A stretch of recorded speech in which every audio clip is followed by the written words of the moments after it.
Yo, here's 5 ways to go from being anxious to being confident. Let's get it. First things first, control what you can and release the rest. You're not going to be able to control everything, so stop trying to.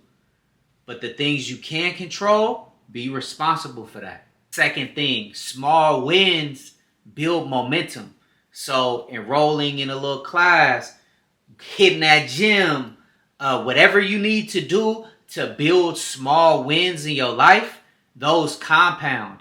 And they say compound interest is the eighth wonder of the world. Hey, third thing is that busy culture, that'll crash you out. Slow down. Slow it down. Why are you moving 100 miles an hour? For what? What is that serious? You diffusing bombs right now? For real. What's that serious? Slow it down a little bit. Breathe. Hey, fourth thing is keep promises to yourself.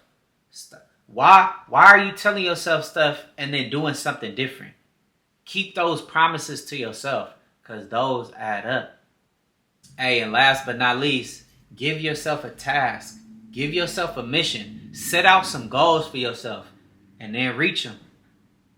Live in your purpose. Now, those are the 5 things that's going to take you from anxious to confident in no time. Assets only. I'm gone.